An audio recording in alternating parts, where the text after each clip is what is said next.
ஹல்லேலூயா,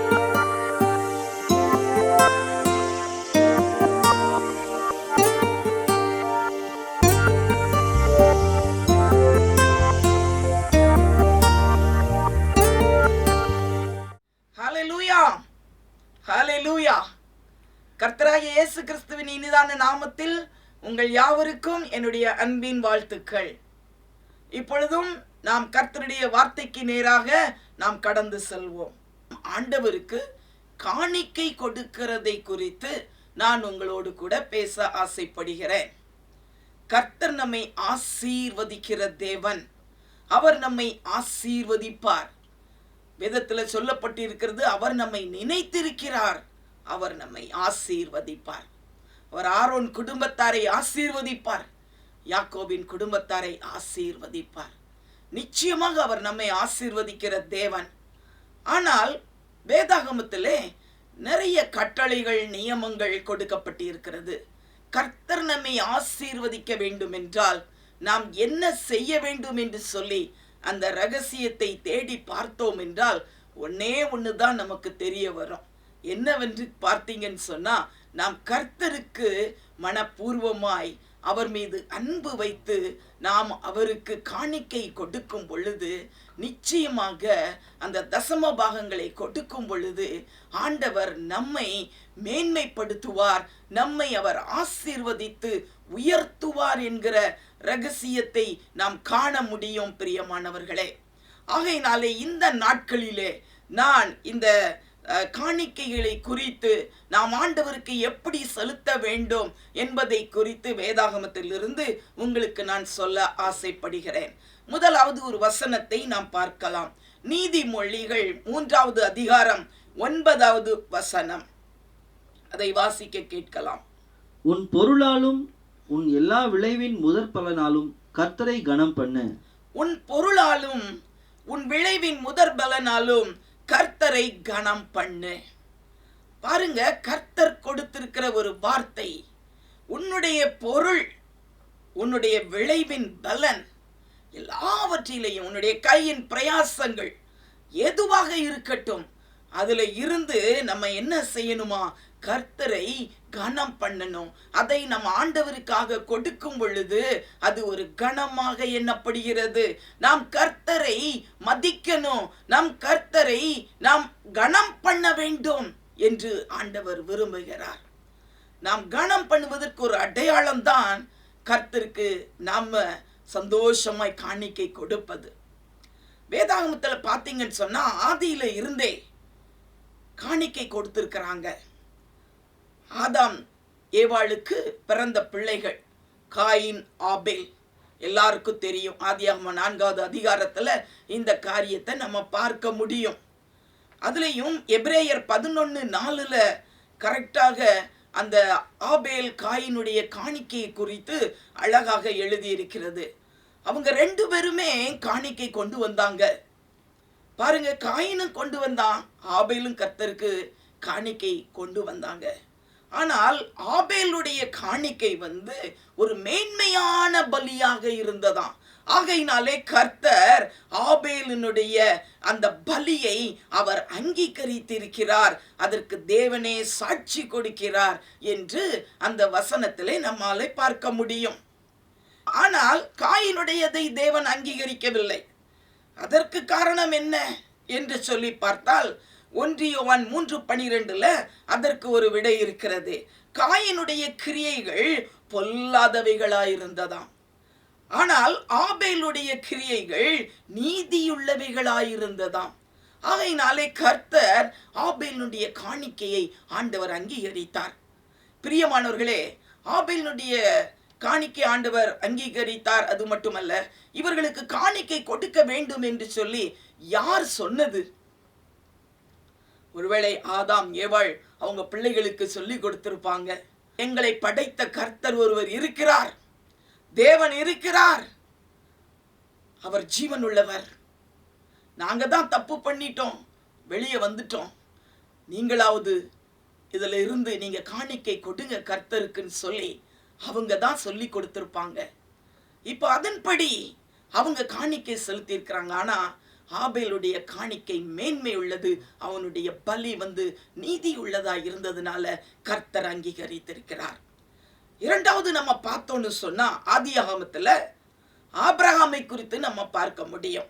ஆதியாகமம் 14வது அதிகாரம் 20வது வசனத்தை நாம் வாசிக்க கேட்கலாம். உன் சத்துருக்களை உன் கையில் ஒப்பு கொடுத்த உன்னதமான தேவனுக்கு ஸ்தோத்திரம் என்று சொன்னான். இவனுக்கு ஆபிராம் எல்லாவற்றிலும் தசம பாகம் கொடுத்தான். பாருங்க, இதுல ஆபிரகாம், கர்த்தர் ஆபிரகாமை அழைத்தார். நான் காண்பிக்கும் தேசத்துக்கு போ என்று சொன்னார். அவன் எல்லாவற்றையும் விட்டுவிட்டு கானான் தேசத்தை நோக்கி வந்தான். அங்கு அவன் குடியிருந்தான். கர்த்தருடைய வார்த்தையின்படியே அவன் செய்தான். அவனை குறித்து எழுதப்பட்டிருக்கிறது, அங்கே சாலமின் ராஜா, உன்னதமான தேவனுடைய ஆசாரியன் மற்றும் சாலேமின் ராஜாவாகிய மெல்கிசேதேக், இவர் ராஜாவும் கூட இவர்தான் ஆசாரியரும் கூட இருந்தார். அந்த நாட்களிலே கானான் தேசத்துல இவர்தான் ஆசாரியனாகவும் ராஜாவாகவும் இருந்தார். இவருக்கு எதிர்பட்டு இந்த ஆபிரகாம் என்ன பண்ணினாராம்? வேதமத்தில் எழுதியிருக்கிறது, ஆபிரகாம் இவருக்கு எல்லா தசம பாகத்தை எடுத்து கொடுத்தார். அந்த மெல்கிசேதேக் ஆபிரகாமுக்கு என்ன செய்தார் என்றால், அவர் ஆபிரகாமை ஆசீர்வதித்தார். அப்போ பாருங்க, இது எப்படி தெரியும் ஆபிரகாமுக்கு இப்படி ஒரு காணிக்கை எடுத்து இவங்களுக்கு கொடுக்கணும்னு சொல்லி? அவர் அவருடைய அறிவினால அவர் அறிந்து கொண்டார், என்னை அழைத்தவர் கர்த்தர். நிச்சயமாக இவர் ஒரு பெரியவர், இவர் ஆசாரியர், இவர் ஒரு ராஜா, என்னை விட பெரியவர். இவருக்கு நான் எப்படியாயிலும் கொடுக்கும் பொழுது அது கர்த்தருக்கு கொடுத்ததுக்கு சமம்னு சொல்லி அவன் அறிந்து கொண்டான். ஆகையினாலே அவன் போய் அவருக்கு காணிக்கையை கொடுத்தான், தசம பாகத்தை எடுத்து கொடுத்தான். அப்பொழுது மெல்கிசேதேக்கு ஆபிரகாமை ஆசீர்வதித்தார். ஆபிரகாமினுடைய ஆசீர்வாதத்தை வேதாகமத்துல வாசித்தீங்கன்னா ரொம்ப அதிகமான ஆசீர்வாதம், பிளஸிங். எல்லா விதத்திலே ஆண்டவர் அவனை ஆசீர்வதித்தார். எலியேசர் அவரை குறித்து சாட்சி சொல்லும் பொழுது அவர் சொல்றாரு, அவரை, என்னுடைய தலைவரை ஆண்டவர் சீமானாய் ஆசீர்வதித்திருக்கிறார் என்று சொல்லுவதை நம்ம பார்க்க முடியும். பார்த்தீங்களா? கர்த்தருக்கு கொடுத்து அவங்க பெரிய ஆசீர்வாதத்தை அவன் பெற்று கொண்டான் என்பதை நம்மாலே அறிய முடிகிறது. அது மட்டுமல்லாமல் எண்ணாகமத்தில் 18வது அதிகாரம் 29வது வசனத்தை நாம் கேட்கலாம். இதிலே மோசேக்கு ஆண்டவர் கட்டளையாக எழுதி கொடுத்தார். அவர் சொன்னார், இஸ்ரவேல் மக்கள் அடிமைத்தனத்திலிருந்து வந்திருக்கிறாங்க, அவங்களுக்கு நிறைய கட்டளைகளை கொடுத்தார். அதிலே ஒரு கட்டளையை நாம் பார்க்கலாம். உங்களுக்கு கொடுக்கப்படுகிற ஒவ்வொரு காணிக்கையிலும் உள்ள உச்சிதமான பரிசுத்த பங்கை எல்லாம் கர்த்தருக்கு ஏறெடுத்து படைக்கும் படைப்பாக செலுத்த வேண்டும். பாருங்க, இந்த பகுதியில நீங்க பார்த்தீங்கன்னு சொன்னா வீட்டுல போய் வாசிங்க. எண்ணாகமம் 18வது அதிகாரத்துல 20 வசனத்திலிருந்து 29 வசனம் வரைக்கும் வாசித்தீங்கன்னா இதுல தசம பாகத்தை குறித்து ஆண்டவர் சொல்லி இருக்கிறார். மோசையின் இடத்துல அந்த கட்டளையை அவர் கொடுத்தார். பாருங்க, அதுல என்ன எழுதியிருக்குன்னா, உச்சிதமான பரிசுத்த பங்கை கர்த்தருக்கு ஏறெடுத்து படைக்க வேண்டும். அது இஸ்ரவேல் மக்களுக்கு ஆண்டவர் கட்டளையாக கொடுத்தார். இதுல நல்லா வாஸ்து பார்த்தீங்கன்னா 3 விதமான தசம பாகத்தை இஸ்ரவேல் மக்கள் கர்த்தருக்கு செலுத்த வேண்டும் என்று அதிலே எழுதப்பட்டு இருக்கிறது. முதலாவது லேவியருக்கு, ஆசாரியருக்கு இந்த இஸ்ரவேல் மக்கள் தசம பாகத்தை கொடுக்கணும். அது லேவியராகமம் 27 அதிகாரத்தில் அதை குறித்து எழுதப்பட்டு இருக்கிறது. பாருங்க, இஸ்ரவேல் மக்கள் காணிக்கை எடுத்து லேவியருக்கு, அவங்க தான் ஆசாரிய ஊழியர் செய்பவர்கள், அவர்களுக்கு வேற எந்த பங்கு கொடுக்க சொல்லல ஆண்டவர். ஆகையினாலே அவங்களுக்கு இந்த மற்ற 11 கோத்திரம் கொடுக்கிற காணிக்கை தான் அவங்களுக்கு உரியது. அது கர்த்தருக்கு கொடுத்ததற்கு சமம். அப்போ அது ஒரு கட்டளையாக ஆண்டவர் கொடுத்தார். முதலாவது ஒரு தசம பாகத்தை எடுத்து லேவியருக்கு நீங்க கொடுக்க வேண்டும். இரண்டாவது ஒரு தசம பாகத்தை எடுக்கணும். அது எதற்காக என்றால், இஸ்ரவேல் மக்களுக்கு கிட்டத்தட்ட 7 விதமான பண்டிகைகளை அவர்கள் கொண்டாடுவார்கள். அதுல ரொம்ப முக்கியமான பண்டிகை 3 பண்டிகைகள் ரொம்ப முக்கியமான பண்டிகைகள். இந்த பண்டிகைகளை எல்லாம் ஆசரிக்க வேண்டும் என்றால் அதற்கு அதிகமாக செலவு பண்ணணும். அந்த பண்டிகை கொண்டாடுவது என்றால் அது ஒரு சாதாரணமான காரியம் கிடையாது. அவங்க ரொம்ப சந்தோஷமாக ரொம்ப நேர்த்தியாக இந்த பண்டிகைகளை எல்லாம் அவர்கள் கொண்டாடுவது வழக்கம். அப்ப அதற்கு காணிக்க வேண்டுமே, அதற்கு பணம் வேண்டுமே. அப்ப அதற்கு என்ன செய்வாங்க? அப்போ அத ஆண்டவர் சொல்றாரு, 2வது ஒரு தசம பாகத்தையும் அவர்கள் கொடுக்க வேண்டும். அது எதற்காக என்றால் இந்த 3 விதமான பண்டிகைகளிலே அவர்கள் செலவு பண்ணும்படியாக ஒவ்வொருவரும் அந்த காணிக்கைகளை கொடுக்க வேண்டும். உபாகமம் 14வது அதிகாரத்துல 22 27 வரை வாசித்தீங்கன்னா இதை குறித்து நம்ம பார்க்கலாம். இந்த 3 விதமான பண்டிகைகள் முக்கியமான பண்டிகைகள். 1 பஸ்கா பண்டிகை, 2வது பார்த்தீங்கன்னா அறுப்பின் பண்டிகை, 3வது பார்த்தீங்கன்னா கூடார பண்டிகை. இந்த கூடார பண்டிகையெல்லாம் அவங்க 7 நாள் அவங்க ஆசரிப்பாங்க. அப்ப இந்த பண்டிகைகளுக்கெல்லாம் ஃபண்ட் தேவைப்படும். இந்த ஃபண்ட் எங்கிருந்து கிடைக்கும்? இவங்க கொடுக்கிற இந்த தசம பாகத்திலிருந்து அவர்களுக்கு அந்த செலவுகளை எல்லாம் அவர்கள் எடுத்துக் கொள்வார்கள். இது மட்டுமல்லாமல் 3வது ஒரு தசம பாகத்தை எடுக்க வேண்டும் என்று கர்த்தர் கட்டளையாக கூறியிருக்கிறார். அதுவும் பார்த்தீங்கன்னா உபாகமம் 26ஆம் அதிகாரத்துல 12வது வசனத்துல அதை நம்ம பார்க்க முடியும். இந்த தசம பாகத்தின் காணிக்கை 3 வருடத்திற்கு ஒரு முறை கொடுக்க வேண்டும் அவங்க எக்ஸ்ட்ராவா. அப்போ இந்த காணிக்கையை என்ன செய்வாங்க அப்படின்னு பார்த்தா, ஏழைகளுக்கு இந்த காணிக்கையில இருந்து எல்லாவற்றையும் அவர்களுடைய தேவைகளை பூர்த்தி செய்யும் வண்ணமாக இவர்கள் கொடுக்க வேண்டும். வேதாகமத்தில் அழகாக எழுதப்பட்டிருக்கிறது, உன் வாசல்களில் இருக்கிற பரதேசிக்கு, இன்னும் திக்கற்றவர்களுக்கும் விதவைகளுக்கும், இப்படிப்பட்டவர்களுக்கு இந்த காணிக்கையை நீங்கள் கொடுக்க வேண்டும். அப்பொழுதே உன் கை செய்யும் எல்லா வேலையிலும் உன் தேவனாகிய கர்த்தர் உன்னை ஆசீர்வதிப்பார். உபாகமம் 14வது அதிகாரம் 29வது வசனத்திலே இதை நாம் பார்க்க முடியும்.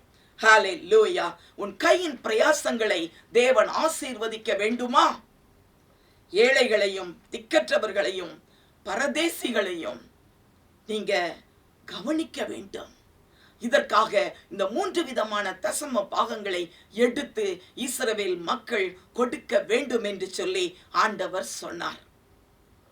பழைய ஏற்பாட்டில் நம்ம பார்த்தோம்னு சொன்னா இந்த எல்லாவற்றையும் பார்க்கிறோம். ஆபேல் காணிக்கை கொடுத்திருக்கிறான், ஆபிரகாம் கொடுத்திருக்கிறாங்க, அதே மாதிரி யாக்கோபு கொடுத்தாரு. யாக்கோபு எப்படின்னு சொன்னா நிபந்தனையின்படி பொருத்தனையின்படி, ஆண்டவரே நீங்க எனக்கு இதை செய்தால் நான் உங்களுக்கு இப்படி தருவேன்னு சொன்னா அது ஒரு நிபந்தனையின் மூலமாக அவர் கொடுத்த காணிக்கை. அடுத்தபடியாக இஸ்ரவேல் மக்கள் நியாய பிரமாணம் ஆண்டவர் கொடுத்த கட்டளையின்படியே அவர்கள் தசம பாகத்தை ஆண்டவருக்கு கொடுக்க ஆரம்பித்தார்கள். கட்டளைகளை கை கொண்டார்கள், ஆசீர்வாதத்தை பெற்றார்கள். எல்லாரும் கொடுத்தவங்க யாருமே தரித்திரரானதில்லை, அவங்களை ஆண்டவர் ஆசீர்வதித்தார். ஆனால் பாருங்கள், நாளடைவில் என்ன ஆனது என்று சொன்னால், கொஞ்சம் கொஞ்சமாக அவர்கள் இந்த கட்டளையின்படி நடக்காமல் அப்படியே விலக ஆரம்பித்தாங்க. அப்படியே விலகி போகும் பொழுது இந்த கட்டளைகளை மறந்தாங்க, இந்த கட்டளையின்படி நடக்காம போயிட்டாங்க. அதற்கப்புறம் ஆண்டவர் பார்த்தாரு, இவங்க ஒன்றுமே கட்டளையின்படி நடக்கவில்லையே, எல்லாவற்றிலேயும் அவங்க பின்தங்கினவர்களாய் மாறினதுனால கர்த்தர் மறுபடியும் இஸ்ரவேல் மக்களை பாபிலோன் தேசத்திற்கு அடிமைகளாக அவர் அனுப்பிவிட்டார். பாருங்க, நேபுகாத் நேச்சார் ராஜா அவங்களை அடிமைகளாக பிடித்து கொண்டு சென்று விட்டார். இஸ்ரவேல் மக்கள் அடிமைகளாக 70 வருடங்கள் பாபிலோனிலே அவர்கள் போய் இருந்தாங்க. அதற்கு பின்பு நடந்தது என்ன? 70 வருடம் கழித்து அவங்களுக்கு தெரிய வந்தது, எரேமியா மூலம் ஆண்டவர் தீர்க்க தரிசனம் உரைத்தார், அதை குறித்து தானியேல் ஜெபித்தார். அதேபடி 70 வருடம் முடிந்த பின்பு அவர்கள் மறுபடியும் எருசலேமுக்கு அவர்கள் திரும்பி வந்தார்கள். அவர்கள் திரும்பி வந்த பொழுது முதலாவது பார்த்தீங்கன்னா, ஆலயத்தை கட்டும்படியாக அந்த கோரேஸ் ராஜா அந்த ஆலயத்தை கட்டும்படியாக செருபாபேலுக்கு அவர் என்கரேஜ் பண்ணி எல்லா காணிக்கைகளையும் கொடுத்து அனுப்பினார். செருபாபேல் மூலமாக சர்ச்சை மறுபடியும் கட்டும்படியாக அவங்க பிரயாசப்பட்டு கட்ட ஆரம்பிச்சாங்க. எஸ்ரா போய் சேர்ந்தாரு, நெகேமியா போய் சேர்ந்தாரு. இதுதான் சரித்திரம். ஆனா அவங்க எல்லாம் வந்து புதுப்பிச்சு அழகாக எல்லாவற்றையும் மறுபடி உருவாக்க ஆரம்பித்த உடனே ஆண்டவர் என்ன சொன்னாரு தெரியுமா? இஸ்ரவேல் மக்களுக்காக ஆண்டவர் ஒரு காரியத்தை சொன்னார். மல்கியாவுல 3வது அதிகாரத்தை பார்த்தீங்கன்னு சொன்னா 6வது வசனத்திலிருந்து 10வது வசனம் வரைக்கும் கர்த்தர் இஸ்ரவேல் மக்களோடு கூட அவர் பகிர்ந்து கொண்ட காரியத்தை நாம் பார்க்கலாம். வாசியுங்கள். நான் கர்த்தர், நான் மாறாதவர், ஆகையால் யாக்கோபின் புத்திரராகிய நீங்கள் நிர்மூலமாகவில்லை. நீங்கள் உங்கள் பிதாக்களின் நாட்கள் தொடங்கி என் கட்டளைகளை கைக்கொள்ளாமல், பிதாக்களின் நாட்கள் தொடங்கி என் கட்டளைகளை நீங்கள் கை கொள்ளாமல் போனீர்கள்.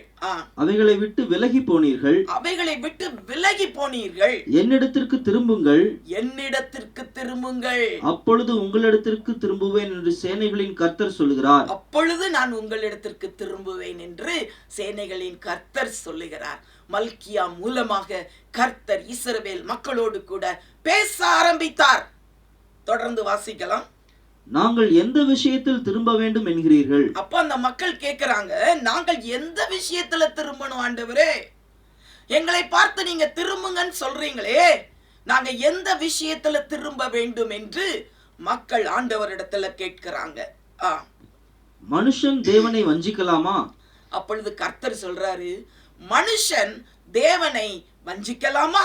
நீங்களோ என்னை வஞ்சிக்கிறீர்கள். நீங்களோ என்னை வஞ்சிக்கிறீர்கள். எதிலே உம்மை வஞ்சித்தோம் என்கிறீர்கள்? உடனே மக்கள் கேட்கிறாங்க, எதிலே ஆண்டவரே நாங்கள் உம்மை வஞ்சித்தோம்? தசம பாகத்திலும் காணிக்கைகளிலும் தானே. ஆண்டவர் சொல்றாரு, தசம பாகத்திலும் காணிக்கையிலும் தானே. நீங்கள் சபிக்கப்பட்டவர்கள், நீங்கள் சபிக்கப்பட்டவர்கள். ஜனத்தராகிய நீங்கள் எல்லாரும் என்னை வஞ்சித்தீர்கள். நீங்கள் எல்லாரும் என்னை வஞ்சித்தீர்கள். என் ஆலயத்தில் ஆகாரம் உண்டாயிருக்கும்படி, என் ஆலயத்தில் ஆகாரம் உண்டாயிருக்கும்படி தசம பாகங்களை எல்லாம் பண்டசாலையிலே கொண்டு வாருங்கள். பண்டக சாலையில தசம பாகங்களை கொண்டு வாருங்கள்.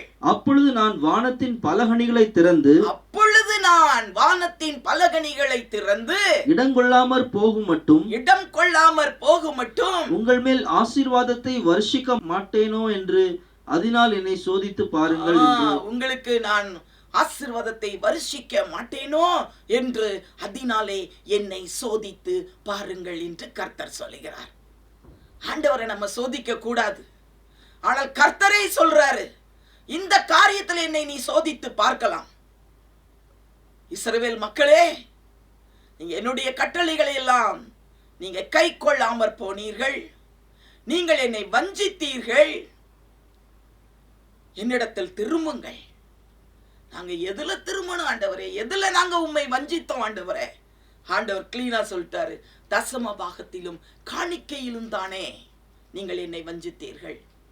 பிரியமானவர்களே, நாம் கர்த்தருக்கு என்று சொல்லி ஆண்டவர் நமக்கு என்ன ஆசீர்வாதத்தை கொடுத்திருக்கிறாரோ அதிலிருந்து கண்டிப்பாக நாம் ஆண்டவருக்கு தசம பாகங்களையும் காணிக்கைகளையும் நாம் செலுத்த வேண்டும். அப்பொழுது ஆண்டவர் வானத்தின் பலகணிகளை திறந்து இடம் கொள்ளாமற் போகும் மட்டும் நான் உங்களை ஆசீர்வதிப்பேன் சொல்லி ஆண்டவர் சொல்லுகிறாரே. நம்மள எத்தனை பேர் இன்றைக்கு ஆண்டவர் உங்களோடு கூட பேசிக் கொண்டு இருக்கிறார்? நாம் கரெக்டாக காணிக்கையை ஆண்டவருக்கு படைக்கிறோமா? ஆண்டவர் எவ்வளவு ஆசீர்வாதத்தை உங்களுக்கு கொடுத்திருக்கிறாரே. உங்களுடைய காணிக்கைகள் தசம பாகங்களை கர்த்தருக்கு கரெக்டாக நீங்க கொடுத்திருக்கிறீர்களா? ஆண்டவர் உங்களை பார்த்து கேட்கிறார். அப்பொழுதுதான் நம்ம வீட்டுல ஆசீர்வாதம் இறங்கி வரும். இடம் கொள்ளாமற் போக மட்டும் ஆண்டவர் நம்மை ஆசீர்வதிப்பார். ஹல்லேலூயா, ஹல்லேலூயா. தசம பாகம் என்று சொல்லும்போது 10/1. அப்ப எல்லாருமே வந்து காணிக்கை கொடுக்கும்போது ஒரு 1000 ரூபாய் ஆண்டவர் நமக்கு தந்தார்னா அதுல 100 ரூபாய் கண்டிப்பா கொடுத்துருவோம் ஆண்டவருக்குன்னு சொல்லி. ஆனா 10,000 ரூபாய் ஆண்டவர் தந்தார்னா 1000 ரூபாய் காணிக்கை எடுத்து கொடுக்கணுமா? அப்படின்னு கொஞ்சம் யோசிப்பாங்க. ஐயோ, இது எப்படி இவ்வளோ இது கொடுக்க முடியும்? சரி, 50,000 ரூபா ஆண்டவர் கொடுத்துட்டாரு, 5,000 ரூபா கொடுக்கணுமா அப்படின்னு சொல்லி கொஞ்சம் யோசிப்பாங்க. அப்போ என்ன நினைப்பாங்க? சரி பரவாயில்ல, இவ்வளோலாம் கொடுக்க வேண்டாம். சரி, ஒரு 10,000 ரூபா கிடைச்சிருக்கா, 1,000 ரூபா ஏன் கொடுக்கணும்? ஒரு 500 ரூபா கொடுத்தா போதும் ஆண்டவருக்கு காணிக்கை அப்படின்னு சொல்லிட்டு 500 ரூபாயை மட்டும் எடுத்து ஆண்டவருக்கு கொடுத்துட்டு மீதி 500 ரூபாய நம்ம பேக்கெட்ல வைக்கிறோம் பார்த்தீங்களா? இதுதான் கர்த்தரை வஞ்சிக்கிறது. அது நம்முடைய பணம் அல்ல. அதை எடுத்து உன் பேக்கெட்ல வச்சின்னு சொன்னா அப்போ நீ கர்த்தருடைய பணத்தை நீ திருடி கொண்டாய், கர்த்தரை வஞ்சித்து விட்டாய் என்று அர்த்தம். ஆகையினாலே பி கேர்ஃபுல். எப்பொழுதும் நம்ம கர்த்தருடைய காரியத்துல நம்ம ரொம்ப கவனமா இருக்கணும். ஏன் என் வீட்டில் தரித்திரம்? ஏன் என்னுடைய வாழ்க்கையில இவ்வளவு போராட்டம்? ஏன் என்னால முன்னேற முடியல? நான் எவ்வளவுதான் செய்தாலும் என் வாழ்க்கையில் இப்படித்தானே இருக்குது நினைக்கிறீங்களா? நீங்க கர்த்தருக்கு கரெக்டா கொடுத்து கொண்டு இருக்கிறீர்களா? கர்த்தரை வஞ்சித்து கொண்டு இருக்கிறீர்களா? கர்த்தரிடத்துல நம்ம ஏமாற்ற முடியாது பிரியமானவர்களே. கரெக்டாக ஆண்டவர் உனக்கு கொடுக்கிற ஒவ்வொரு ஆசீர்வாதத்திலேயும் நீ ஆண்டவருக்கு என்று சொல்லி காணிக்கைகளை எடுத்து நீ கொடுக்க வேண்டும். கோல்கேட் கம்பெனி எல்லாருக்குமே தெரியும். கோல்கேட் அந்த பேஸ்ட், அந்த ஓனருடைய பேர் கோல்கேட் வில்லியம். அவர் ஃபாரினர். அவங்க அங்க அமெரிக்காவில் அந்த கோல்கேட் ஸ்தாபனத்தை அவங்க ஆரம்பிச்சாங்க. அந்த பேஸ்ட் அவங்க ப்ரொடியூஸ் பண்ணி எல்லா இடமும் கொடுக்க ஆரம்பிச்சாங்க. கர்த்தர் அவங்களை ஆசீர்வதிக்க ஆரம்பிச்சார். உடனே அவங்க என்ன பண்ணாங்க தெரியுமா? 10ல் 1 எடுத்தாங்க. தசம பாகத்தை ஆண்டவருக்கு கொடுக்க ஆரம்பிச்சாங்க. கரெக்டா செஞ்சாங்க. அவங்களுடைய கம்பெனி பாருங்க அப்படியே பரவ ஆரம்பித்தது. எல்லா தேசங்கள் இன்றைக்கு மூலை முக்குகளிலும் பார்த்தீங்கன்னா, எங்க பீல் ஆதிவாசி ஏரியா மலை பிரதேசங்கள்ல கூட எல்லாரும் இந்த கால்கெட்டை தான் யூஸ் பண்றாங்க.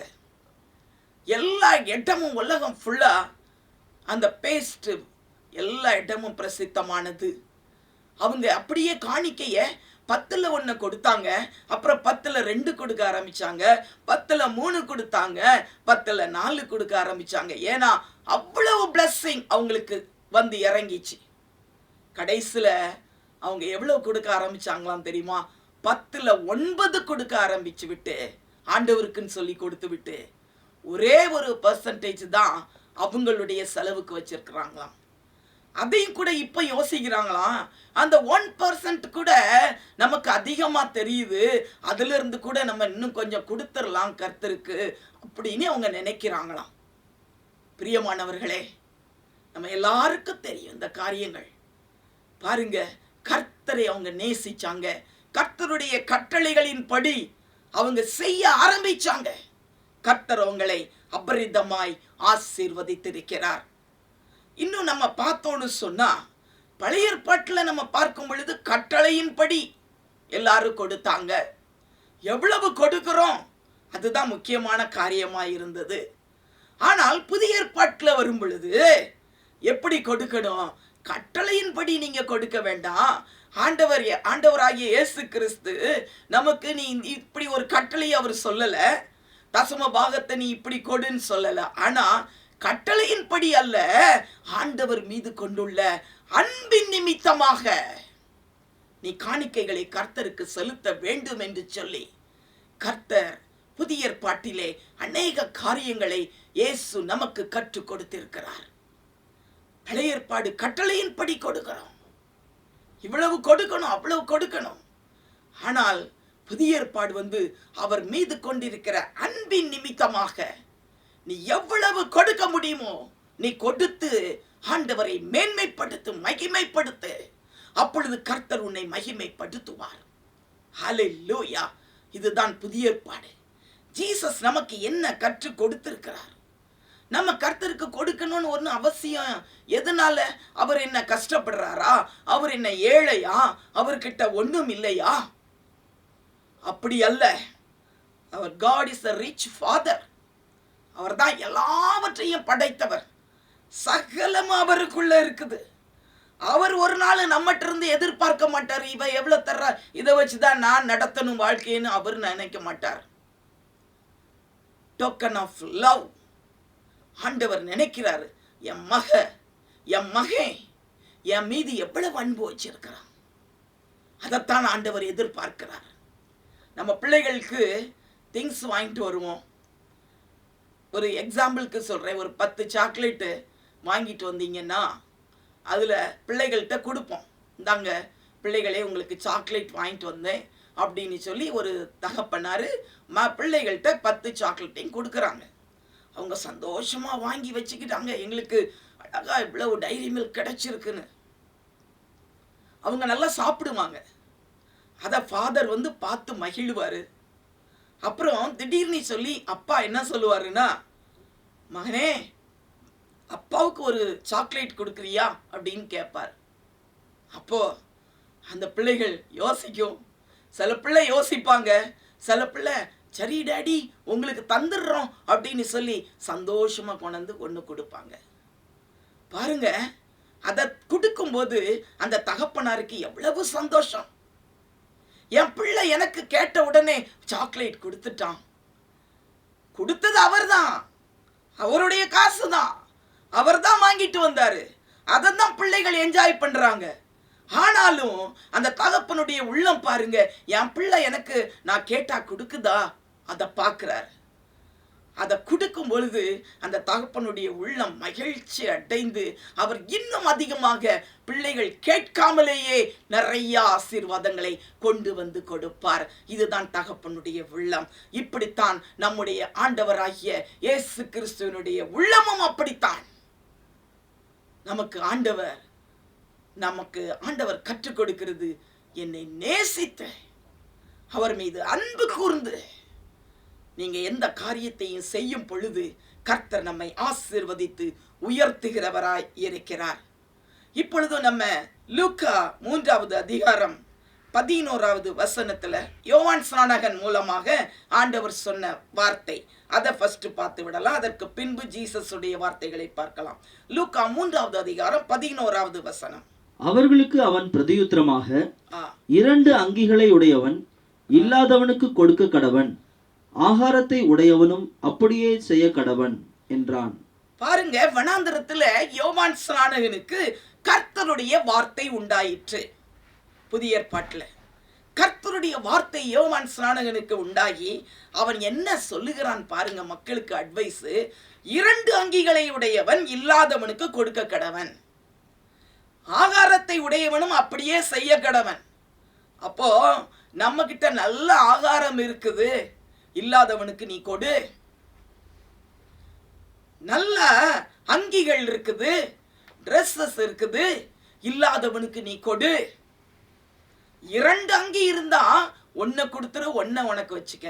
அப்ப இதுல என்ன அர்த்தம் என்னன்னு பாத்தீங்கன்னு சொன்னா, 2ல 1 போயிருச்சுன்னா 50%. ஆண்டவருக்காக நீ ஏழைகளுக்கு ஏதாவது செய். அப்போ 10ல் 1 என்பதெல்லாம் விட 10ல் 5 நீ கொடுத்துரு, 5 உனக்கு போதுமானதுன்னு அர்த்தம். ஹல்லேலூயா! எத்தனை பேருக்கு இது புரிஞ்சிருக்குன்னு தெரியல. 2 அங்கி இருந்தா 1 கொடுத்துரு, 1 வை, 50%. அதைத்தான் யோவான் ஸ்நானகனு அழகாக அவருக்கு கர்த்தருடைய வார்த்தை உண்டாகி அவன் இப்படி பேசி இருக்கிறான். அப்ப நம்ம எவ்வளவு செய்யணும் மற்றவங்களுக்கு? நாம் கர்த்தருக்கு காணிக்கை கொடுக்கணும். ஏழைக்கு கொடுக்கிறவன் கர்த்தருக்கு கடன் கொடுக்கிறான். நமக்கு இல்லாதவங்களுக்கு நம்ம செய்யணும் என்பதுதான் இந்த காரியத்தின் அர்த்தம். அடுத்தபடியாக மத்தேயு 5வது அதிகாரம் 42வது வசனத்தை நாம் வாசிக்க கேட்கலாம். உன்னிடத்தில் கேட்கிறவனுக்கு கொடு, உன்னிடத்தில் கடன் வாங்க விரும்புகிறவனுக்கு முகம் கோணாதே. ஓகே, ஜீசஸ் சொல்றாங்க, ஏசப்பா வாய் திறந்து சொல்றாங்க, உன்னிடத்தில் கேட்கிறவனுக்கு நீ கொடு, உன்னிடத்தில் கடன் வாங்க விரும்புகிறவனுக்கு முகம் கோணாதே. உன் சகோதரனுக்கு நீ தாராளமாய் கொடு, விசனப்படாதே. உபாகமத்துல எழுதப்பட்டிருக்கிறது. 15வது அதிகாரத்துல 10ஆம் வசனம் 6ஆம் வசனத்துல பாத்தீங்கன்னு சொன்னா, உன் சகோதரனுக்கு தாராளமாய் கொடு, விசனப்படாதே, கர்த்தர் உன்னுடைய எல்லா கிரியைகளிலும் அவர் உன்னை ஆசீர்வதிப்பார், நீயோ கடன் வாங்காதிருப்பாய். பாருங்க, நம்ம ஒன்லி இந்த வசனத்தை மட்டும் சொல்லுவோம், நீயோ கடன் வாங்காதிருப்பாய், நீயோ கடன் கொடுப்பாய். இப்படி கர்த்தர் நம்மை ஆசீர்வதித்திருக்கிறார். இந்த வார்த்தையை மட்டும்தான் பிடித்து எல்லாரும் சொல்லுவாங்க. ஆனா அதுக்கு முந்தி நிபந்தனை என்னன்னு சொல்லி பாத்தீங்கன்னு சொன்னா, உன் சகோதரனுக்கு தாராளமாய் கொடு, விசனப்படாதே, அப்பொழுது கர்த்தர் உன் கையின் கிரியைகளில் எல்லாவற்றிலும் உன்னை ஆசீர்வதிப்பார். அப்ப அதே இதான் ஜீசஸ் சொல்றாங்க, உன்னிடத்தில் கேட்கிறவனுக்கு கொடு, உன்னிடத்தில் கடன் வாங்க விரும்புகிறவனுக்கு முகம் கோணாதே. உன்னிடத்தில் இருந்ததுன்னா முகம் கோணாத, நீ கொடு, உனக்கு ஆண்டவர் தருவார். நீ கொடுக்கும் பொழுது, ஒருத்தனுக்கு கஷ்டப்படுற நேரத்துல நீ உதவும் பொழுது, அவர் உனக்கு வேண்டிய காரியங்களை எல்லாம் அவர் பார்த்து கொள்வார். இதுதான் வேதம். ஜீசஸ் அதை தான் நமக்கு சொல்லி இருக்கிறாங்க. அடுத்தபடியாக 3வது ஒரு காரியத்தை பார்க்கலாம். மத்தேயு 25வது அதிகாரம் 35 40 வரைக்கும் வாசிக்கலாம். இதுவும் ஜீசஸ் தான் அவங்க வாயை திறந்து சொன்னது. பசியாயிருந்தேன், எனக்கு போஜனம் கொடுத்தீர்கள், பசியாயிருந்தேன், எனக்கு போஜனம் கொடுத்தீர்கள், தாகமாயிருந்தேன், என் தாகத்தை தீர்த்தீர்கள், தாகமாயிருந்தேன், என் தாகத்தை தீர்த்தீர்கள், அந்நியனாயிருந்தேன், என்னை சேர்த்து கொண்டீர்கள், அந்நியனாயிருந்தேன், என்னை சேர்த்து கொண்டீர்கள், வஸ்திரமில்லாதிருந்தேன், எனக்கு வஸ்திரம் கொடுத்தீர்கள், வஸ்திரமில்லாதிருந்தேன், எனக்கு வஸ்திரம் கொடுத்தீர்கள், வியாதியாயிருந்தேன், என்னை விசாரிக்க வந்தீர்கள், வியாதியாயிருந்தேன், என்னை விசாரிக்க வந்தீர்கள், காவலில் இருந்தேன், என்னை பார்க்க வந்தீர்கள் என்பார். காவலில் இருந்தேன், என்னை பார்க்க வந்தீர்கள் என்பார். அப்பொழுது நீதிமான்கள் அவருக்கு பிரதியுத்தரமாக, ஆண்டவரே, நாங்கள் எப்பொழுது உம்மை பசியுள்ளவராக கண்டு உமக்கு போஜனம் கொடுத்தோம், எப்பொழுது நாங்கள் உமக்கு பசியுள்ளவராக கண்டு போஜனம் கொடுத்தோம், எப்பொழுது உம்மை தாகமுள்ளவராக கண்டு உம்முடைய தாகத்தை தீர்த்தோம், எப்பொழுது நாங்கள் உம்முடைய தாகத்தை தீர்த்தோம், எப்பொழுது உம்மை அந்நியராக கண்டு உம்மை சேர்த்து கொண்டோம், எப்பொழுது உம்மை நாங்கள் சேர்த்து கொண்டோம், எப்பொழுது உம்மை வஸ்திரமில்லாதவராக கண்டு உமக்கு வஸ்திரம் கொடுத்தோம், எப்பொழுது நாங்கள் உமக்கு வஸ்திரம் கொடுத்தோம், எப்பொழுது உம்மை வியாதி உள்ளவராகவும் காவலில் இருக்கிறவராகவும் கண்டு உம்மிடத்தில் வந்தோம் என்பார்கள். எப்பொழுது நாங்க உம்மை காவலில் இருக்கிறவராய் கண்டு வந்தோம் என்று சொல்லி அவங்க கேட்கிறாங்க. அதற்கு ராஜா பிரதியுத்தரமாக, மிகவும் சிறியவராகிய என் சகோதரரான இவர்களில், மிகவும் சிறியவனாகிய என் சகோதரனாகிய இவர்களுக்கு ஒருவனுக்கு நீங்கள் எதை செய்தீர்களோ, அதை எனக்கே செய்தீர்கள் என்று மெய்யாகவே உங்களுக்கு சொல்லுகிறேன் என்பார். அதை எனக்கே செய்தீர்கள் என்று மெய்யாகவே உங்களுக்கு சொல்லுகிறேன். அப்ப ஜீசஸ் எவ்வளவு சொல்றாங்க பாத்தீங்களா? அப்ப இதுல நிறைய காரியங்கள் இருக்கு. இதெல்லாம் நம்ம செய்யறோமா? கொஞ்சம் ஒரு நிமிஷம் நம்ம யோசித்து பார்க்கணும். நம்ம எத்தனை வருட கிறிஸ்தவர்களாக இருக்கிறோம்? ஆண்டவர் சொல்றார், பசி உள்ளவனுக்கு நீ கொடு, தாகம் உள்ளவனுக்கு கொடு, அந்நியனா இருக்கனவனை சேர்த்துக்கொள், வஸ்திரம் இல்லைன்னு அவனுக்கு கொடு. பாரு, அவன் வியாதியா இருந்தால் அவனை விசாரி, காவலில் இருந்தால் போய் பாருங்க, என்னன்னு சொல்லி கேளுங்க, அவங்களுக்கு வேண்டியதை நீ பாருங்க. இப்படிப்பட்ட காரியத்தெல்லாம் செய்யும் பொழுது ஆண்டவர் சொல்றாராம், இந்த சிறியவனாகிய என் சகோதரனுக்கு, அவங்க சிறியவர்கள், அவர்கள் எளியவர்கள், ஆனால் கர்த்தர் அவங்கள பார்த்து சொல்றா, இவன் தான் என் சகோதரன். ஏழை எளிய பீப்புள் இருக்கிறாங்களே, அவங்க கர்த்தர் சொல்றாரு, அவன் என்னுடைய சகோதரன், அவனுக்கு நீ எதை செய்தாலும் அதை எனக்கே செய்தீர்கள், எனக்கே செய்தீர்கள். ஹல்லேலூயா. நம்ம சாலம் ஊழியத்துல மன்னா ப்ராஜெக்ட் ஆரம்பிச்சோம். ஒரு 3 இயர்ஸ்க்கு முந்தி ஆரம்பிச்சோம். அது கர்த்தர் தான் டைட்டஸ்க்கு அந்த எண்ணத்தை கொடுத்தாரு. அவன் என்கிட்ட சொல்ல வரும்போது, அதற்கு முந்தின ஒரு 2-3 டேஸ்க்கு முந்தி தான் எனக்கு ஆண்டவர் ஒரு சொப்பனம் கொடுத்தார். அந்த சொப்பனத்திலையும் அப்படியே ஏழைகளுக்கெல்லாம் உதவணும், சாப்பாடு கொடுக்கணும் அப்படின்னு சொல்லி எனக்கு ராத்திரி சொப்பனத்தில் வருது. இப்போ ஃபீட் த ஹங்கர் அப்படின்னு சொல்லி ஒரு லெட்டர் வேற எனக்கிட்ட வந்து யாரோ சொல்கிறாங்க. ஆனால் யார்கிட்டையுமே சொல்லலை இந்த சொப்பனத்தை. அதுக்கப்புறம் ஒரு 4 days கழித்து திடீர்னு டைட்டஸ் வந்து என்கிட்ட சொல்லிகிட்டு இருந்தான், மம்மி இப்படி ஒரு மன்னா ப்ராஜெக்ட்னு சொல்லி ஆரம்பித்து ஏழை எளியவங்களுக்கெல்லாம் நம்ம கொஞ்சம் சாப்பாடு கொடுக்கலான்னு நினைக்கிறேன், அதை ப்ராஜெக்டாகவே செய்யலாம்.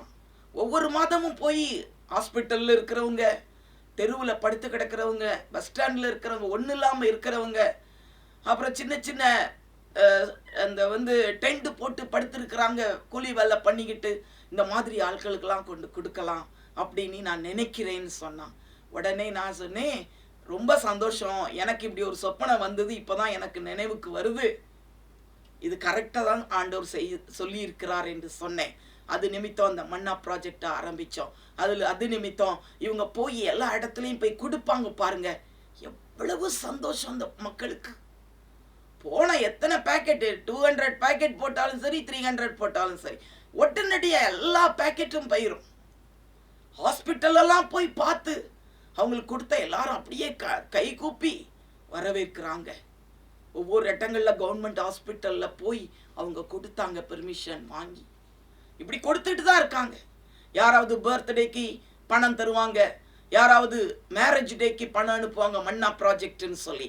அப்போ அதிலலாம் இந்த மக்களுக்கு உடனடியாக ஏதாவது செய்து கொண்டு இருக்கிறோம். பிரியமானவர்களே, நம்ம ஏழைகளுக்கு செய்யும் பொழுது, இல்லாதவங்களுக்கு செய்யும் பொழுது, அது ஆண்டவருக்கு செய்ததற்கு சமமாக இருக்கிறது. இப்படியாக நம்ம செய்ய வேண்டும். அதைத்தான் ஆண்டவர் விரும்புகிறார். அப்படி செய்யும் பொழுது கர்த்தர் நம்மை உயர்த்துவார். 4வது ஒரு காரியத்தை பார்க்கலாம்.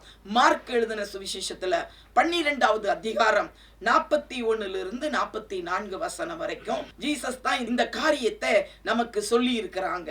ஏழை விதவையினுடைய காரியம், இது உண்மையிலே நடந்த காரியம். இயேசு காணிக்கை பெட்டிக்கு எதிராக உட்கார்ந்து, இயேசு காணிக்கை பெட்டிக்கு முன்பாக உட்கார்ந்து ஜனங்கள் காணிக்கை பெட்டியில் பணம் போடுகிறதை பார்த்து கொண்டிருந்தார். சரி.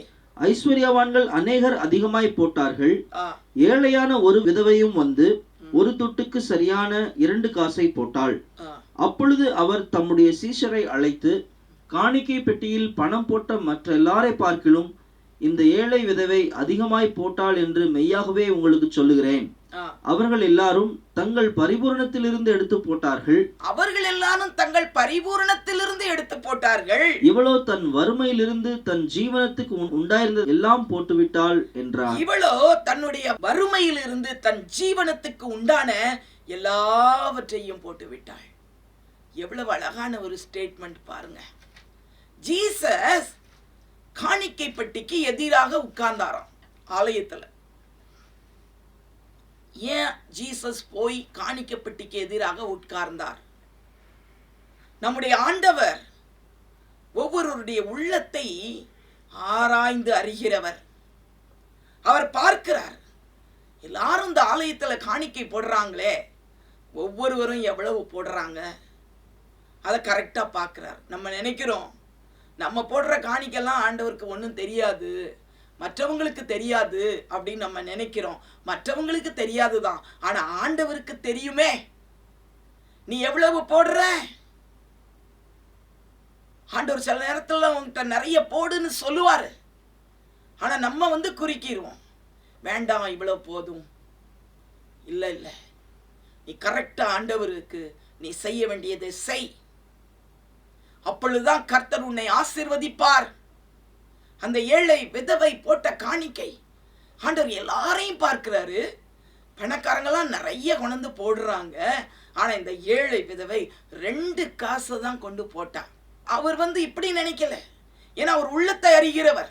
அவருக்கு தெரியும் எல்லாரும் தங்களுடைய பரிபூர்ணத்திலிருந்து கொண்டு போடுறாங்க, அவங்களுக்கு அது கொடுக்கிறது நிமித்தம் அவங்களுக்கு எந்த பாதிப்பும் இல்லை. ஆனா இந்த ஏழை விதவை கொடுக்கிறதுல அவளுக்கு ஒண்ணுமே இல்லை. அவளுடைய ஜீவனத்துக்கு உண்டான எல்லாவற்றையும் அவள் கொடுத்து விட்டாள். அவள் தன்னுடைய வறுமையில இருந்து கூட எல்லாவற்றையும் போட்டு விட்டாள். பாருங்க, இப்போ கர்த்தர் மேல அவள் வைத்திருக்கிற அன்பு, அதை ஆண்டவர் பார்க்கிறார். அவள் எல்லாவற்றையும் கொடுத்து விட்டாளே. அவளை குறித்து இன்னைக்கு வரைக்கும் நம்ம பேசிக்கொண்டு இருக்கிறோம். அவளுடைய பெயரை ஆண்டவர் பெருமைப்படுத்தி, இவள் அதிகமா செஞ்சிருக்கிறாள், இவள் அதிகமா செஞ்சிருக்கிறாள் என்று சொல்லி அவளுடைய பெயரை இன்றைக்கு வரைக்கும் விளங்க பண்ணுகிற தேவன். பாருங்க, கர்த்தர் நம்முடைய காணிக்கைகளை அவர் கவனிக்கிறவராயிருக்கிறார். நம்ம எப்படி செய்கிறோம் என்பதை, நம்முடைய உள்ளங்களையும் அவர் அறிகிறவராயிருக்கிறார். ஐந்தாவதாக ஒரு காரியத்தை பார்க்கலாம். லூக்கா 6வது அதிகாரம் 38வது வசனத்தை பார்க்கலாம். அதுலேயும் ஜீசஸ் தான் சொல்லி இருக்கிறாங்க. கொடுங்கள், அப்பொழுது உங்களுக்கு கொடுக்கப்படும். அமுக்கி குலுக்கி சரிந்து விழும்படி நன்றாய் அளந்து உங்கள் மடியிலே போடுவார்கள். நீங்கள் எந்த அளவினால் அளக்கிறீர்களோ அந்த அளவினால் உங்களுக்கும் அளக்கப்படும் என்றார். கொடுங்கள், அப்பொழுது உங்களுக்கு கொடுக்கப்படும். அமுக்கி குலுக்கி சரிந்து விழும்படி நன்றாய் அளந்து உங்கள் மடியிலே போடுவார்கள். நீங்கள் எந்த அளவினால் அளக்கிறீர்களோ அந்த அளவினால் உங்களுக்கு அளக்கப்படும். பாத்தீங்களா, ஜீசஸ் தான் சொல்லி இருக்கிறாங்க. கொடு, உனக்கு கொடுக்கப்படும். ஆனா எப்படி உனக்கு கொடுக்கப்படும்? கொடுன்னு சொன்னா நம்ம உடனே கையை தூக்கி கொடுப்போம். ஆனா திருப்பி ஆண்டவர் நமக்கு எப்படி தருவாராம் தெரியுமா? அமுக்கி குலுக்கி சரிந்து விழும்படிக்கு நன்றாய் அளந்து உங்கள் மடியில போடுவாங்களாம். அந்த அளவுக்கு பிளெஸிங். வானத்தின் பலகணிகள் திறக்கப்படும், உன்னுடைய மடியில போடுவாங்களாம். மடியிலனா துண்டை விரிக்கணும், இல்ல ஏதாவது ஒரு பெரிய போர்வையை விரிச்சு ஆண்டவரே இதுல போடுங்கன்னு சொல்லணும். அவ்வளவு கொடுப்பாராம். ஆனா நம்மகிட்ட சொல்றது கொடுன்னு சொல்றாரு சிம்பிளா. நீ கொஞ்சம் தான் கொடுக்க, ஆனா ஆண்டவர் உனக்கு திருப்பி தரும் பொழுது இடம் கொள்ளாமற் போக மட்டும் நமக்கு அவர் அமுக்கி குலுக்கி சரிந்து விழும்படி கொடுக்கிறாங்களாம், அளந்து. பாருங்க எப்படிப்பட்ட ஆண்டவர். அந்த காலத்துலாம் ரைஸ் மில்ல போய் மாவு அரைச்சிட்டு வருவாங்க. அப்போ அப்படியே அதை அப்படியே தட்டணும். எந்த டப்பால போடுறோமோ அதை இன்னும் கொஞ்சம் குலுக்குவாங்க. அப்புறம் இப்படியே பண்ணுவாங்க. அப்போ அது இன்னும் கொஞ்சம் இறங்கி இறங்கி இறங்கி இன்னும் நிறைய மாவு மேலே போட முடியும். அப்போ அதிகமான மாவு நம்ம அதில் நிரப்பலாம். அதை தான் இதில் சொல்லப்பட்டிருக்கிறது.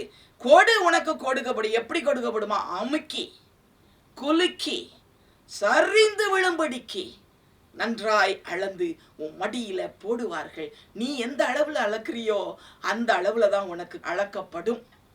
நம்ம எப்படி செய்யறோமோ அதுபடிதான் ஆண்டவர் நமக்கு அளப்பார்.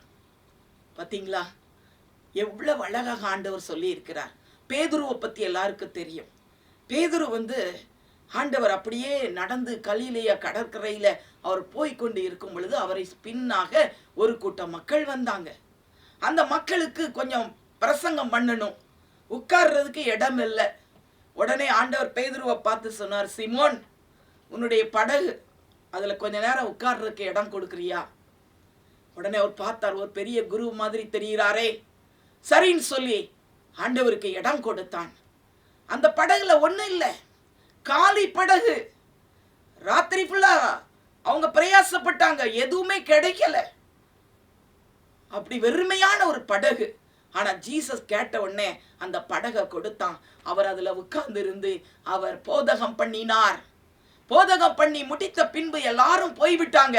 ஆனா ஆண்டவர் பாருங்க, இவன் எனக்கு இந்த படகை கொடுத்தானே உட்காருவதற்கு, இவனுக்கு ஏதாயிலும் நான் செய்ய வேண்டுமே என்று சொல்லி ஆண்டவர் உடனே அவனை பார்த்து அவனுடைய உள்ளத்தை அறிஞ்சவர், அவருக்கு தெரியும். அவர் கேட்கிறார், என்ன மீன் இருக்குதா? எவ்வளவு கிடைச்சது? இல்ல ஆண்டவரே, நாங்க ரொம்ப பிரயாசப்பட்டோம், ஒண்ணுமே கிடைக்கல. உடனே ஆண்டவர் சொன்னார், ஆழத்துல போய் வலைகளை போடுங்கள் என்று சொன்னார். அப்ப பேதுரு இந்த கடலை குறித்து எல்லாம் தெரியும். ஐயோ, இந்த நேரத்துல இந்த இடத்துல மீன் எப்படி கிடைக்கும்? இது கிடைக்காதுதான். ஆனாலும் போதகர் சொல்லுகிறாரே, ஆண்டவர் சொல்லுகிறாரே, இவருடைய வார்த்தைக்கு கீழ்ப்படிந்து அவன் போய் வலையை போட்டான். பாருங்க, அங்க இழுக்க முடியாத அளவுக்கு திரளான மீன்கள் வலையிலே அகப்பட்டது. பேதுரு சொல்றாரு, யாக்கோபு, யோவான், எல்லாரும் வாங்க, உங்களுடைய படகை எடுத்துட்டு வாங்க. ஐயோ, இழுக்க முடியல, அவ்வளவு ஆசீர்வாதம். வாழ்க்கையில இப்படி ஒரு ஆசீர்வாதத்தை ஒரு நாளும் கண்டதில்லை, இவ்வளவு மீன்களை பார்த்ததில்லை. ஆண்டவர் ஆசீர்வதித்தார் என்றால் இடம் கொள்ளாமற் போக மட்டும் அவர் ஆசீர்வதிப்பார். அம்மிக்கு குலுக்கி சரிஞ்சு விழுது. ஐயோ, வைக்க இடம் இல்லை. ஒரு படகு முடிஞ்சிருச்சு, 2வது படகு அதையும் நிரப்புறாங்க. பாருங்க, இன்னைக்கும் அந்த பேதுரு உடைய ஃபிஷ் இன்னைக்கும் அங்க கலிலேயா கடற்கரையில பெரிய ஹோட்டல்கள்ல போர்டு போட்டிருக்காங்க, இந்த ஹோட்டல்ல பீட்டர்ஸ் ஃபிஷ் கிடைக்கும் அப்படின்னு சொல்லி. நாங்கள் போயிருக்கும் பொழுது அந்த இடத்துல போய் நாங்களும் எல்லாரும் வாங்கி சாப்பிட்டோம். இவ்வளவு நீளமான ஒரு ஃபிஷ்ஷு, அது நல்ல பெரிய சதையெல்லாம் இருக்கும்.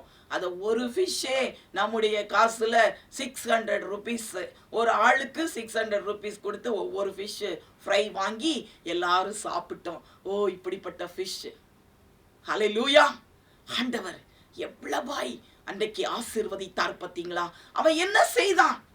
வெறும் படகு கொஞ்ச நேரம் ஆண்டவர் உட்காரும்படியாக கொடுத்தான். அதற்கு ஆண்டவர் பதிலாக இவ்வளவு பெரிய பிளெஸ்ஸிங்கை ஆண்டவர் கொடுத்தாரே. அதுபடிதான் நீங்க எந்த அளவுனால் அளக்குறீங்களோ அந்த அளவுனால் உங்களுக்கு அளக்கப்படும் என்று ஆண்டவர் சொல்லி இருக்கிறார். அடுத்தபடியாக லூக்கா 14வது அதிகாரத்துல 12 14 வசனத்தை நாம் வாசிக்க கேட்கலாம்.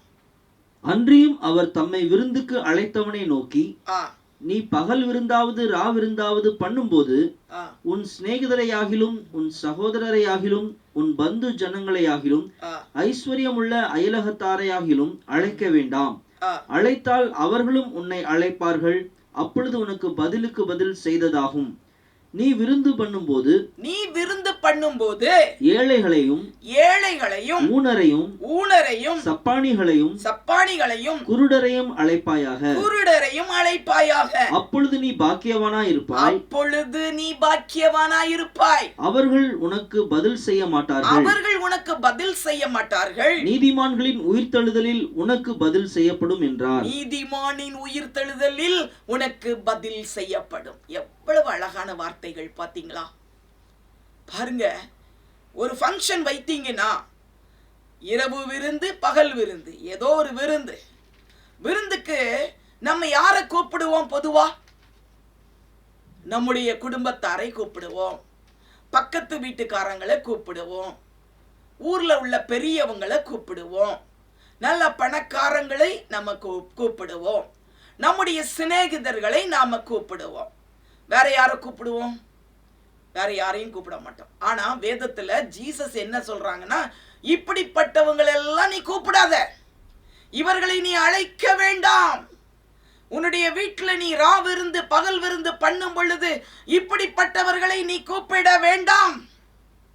ஏன் கூப்பிட வேண்டாம்? அவங்க நல்லா சாப்பிட்டுட்டு ஜாலியா பேசிட்டு உனக்கு பதில் செய்வாங்க. பதில்னா அவங்களும் உனக்கு ஒரு கிஃப்ட் கொடுப்பாங்க. இல்ல பிறகு நீ உனக்கு உன்னுடைய வாழ்க்கையில அவங்க ஏதாவது பெரிய கிஃப்ட்களை கொண்டு வந்து தருவாங்க, பதில் தந்துருவாங்க. நீ என்ஜாய் பண்ணுவோம் நம்ம. ஓ, அவங்க இது கொடுத்தாங்க அது கொடுத்தாங்க வந்தவங்க. இதனால என்ன பிரயோஜனம்? நீ கொடுக்கிற, அவங்களும் உனக்கு பதில் செஞ்சிட்டாங்க. இதனால என்ன பிரயோஜனம்? கிடையாது. நீ எப்படியாக ஒரு விருந்து செய்வாய் என்றால் நீ யாரெல்லாம் கூப்பிடணும்? ஏழைகளை கூப்பிடு, ஊனர்களை கூப்பிடு, சப்பானிகளை கூப்பிடு, குருடர்களை கூப்பிடு. இவங்களுக்கெல்லாம் சாப்பாடு கொடுங்க. இவங்களுக்கு கொடுங்க முதல்ல விருந்து. அவங்க உங்களுக்கு பதில் செய்ய மாட்டாங்க, அவங்கள்ட்ட பதில் செய்வதற்கு ஒன்றும் கிடையாது. ஆனால் நீ பாக்கியவானாய் இருப்பாய். இப்படி செய்யும் பொழுது நீ ஆசீர்வாதமாய் இருப்பாய். உனக்கு நீதிமான்களுடைய உயிர்த்தெழுதல்ல உனக்கு ஒரு பெரிய பங்கை ஆண்டவர் வைத்திருக்கிறார் என்று ஜீசஸ் சொன்னாங்க. ஹல்லேலூயா! நம்முடைய இடங்கள்ல அசனங்கள்லாம் வைப்பாங்க, ரொம்ப சந்தோஷம். கோயில்கள்ல நல்ல அசனம் வைப்பாங்க. அதுல பாத்தீங்கன்னு சொன்னா ஃபர்ஸ்ட்ல ஏழை எளியவர்களுக்கு முதல்ல பந்தி வைப்பாங்க. அப்போ நேசர் சர்ச்சிலலாம் நான் போயிருக்கும்போது சொல்லுவாங்க, இப்பதான் மற்றவங்களுக்கு அங்க பந்தி நடந்துட்டு இருக்கு, நமக்கு இன்னும் அடுத்த மணி அடிப்பாங்கன்னு சொல்லுவாங்க. பார்த்தீங்களா?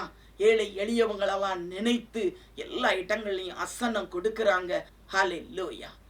அடுத்தபடியாக 1 கொரிந்தியர் 16வது அதிகாரம் 1-2 வசனங்களை வாசிக்கலாம். இது பரிசுத்த பவுல் கொரிந்தியருக்கு எழுதின நிருபத்துல இருக்குது. வாசிக்கலாம். பரிசுத்தவான்களுக்காக சேர்க்கப்படும் தர்ம பணத்தை குறித்து நான் கலாத்தியா நாட்டு சபைகளுக்கு பண்ணின திட்டத்தின்படியே நீங்களும் செய்யுங்கள். பரிசுத்தவான்களுக்காக சேர்க்கப்படும் தர்ம பணம் இது நீங்க செய்யணும். நான் வந்திருக்கும் போது பணம் சேர்க்குதல் இராதபடிக்கு, நான் வந்திருக்கும் பொழுது பணம் சேர்த்துட்டு இருக்க கூடாது. உங்களில் அவனவன் வாரத்தின் முதல் நாள் தோறும் தன் தன் வரவுக்கு தக்கதாக எதையாகிலும் தன்னிடத்திலே சேர்த்து வைக்க கடவன். எதற்கு சேர்த்து வைக்கணும்? தனக்காக அல்ல, பரிசுத்தவான்களுக்கு கொடுக்கும்படியாக. உங்க வீட்டுக்கு வருவாங்க, ஊழியக்காரங்க வரலாம், பரிசுத்தவான்கள் வரலாம். உடனே அந்த நேரத்துல ஐயோ காசு இல்ல அப்படிலாம் இருக்க கூடாது.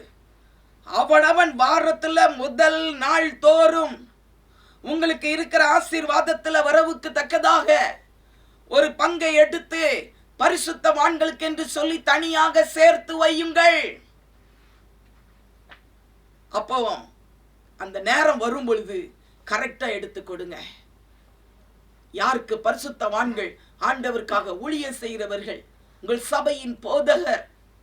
இனி எவ்வளவோ பேர் பரிசுத்தமாய் ஆண்டவருக்காக ஓடுறாங்க.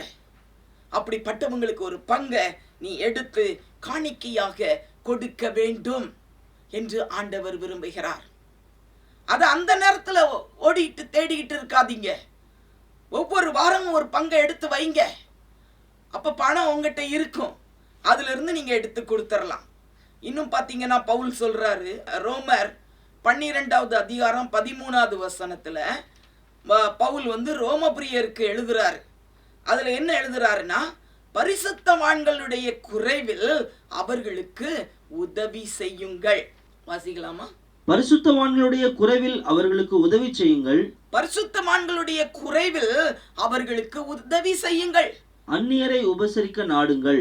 சரி, 2 கொரிந்தியர் 11:9 பவுல் சொல்றார். பவுல் என்ன சொல்றாங்கன்னா, மக்கெதோனியாவில் இருந்து வந்த சகோதரர் என் குறைவை நிறைவாக்கினார்கள். பவுலுக்கும் சில குறை வந்தது.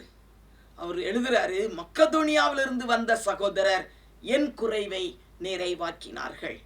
அப்போ பரிசுத்தவான்களுக்கு சில தேவைகள், அவங்களுக்கும் சில கஷ்டங்கள், வியாதிகள், நெருக்கடிகள், பிரச்சனைகள் வரும்.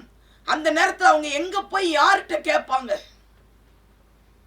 நிச்சயமாய் மக்கள் நம்ம அவங்களை குறித்து நமக்கு ஒரு அறிவு வேண்டும். பரிசுத்தவான்களுக்கு நம்ம போய் செய்யணும், அவங்களுக்கு ஏதாவது கொடுக்கணும். அவங்களுக்கு என்ன, அவங்களுக்கு நிறைய இருக்கு அப்படிலாம் நினைக்க கூடாது.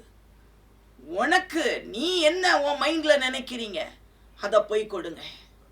அவங்க ஒரு தேவையில இருப்பாங்க கண்டிப்பா.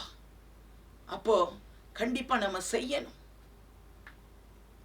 எனக்கு அந்த கொடுக்கிற குணம் ரொம்ப உண்டு.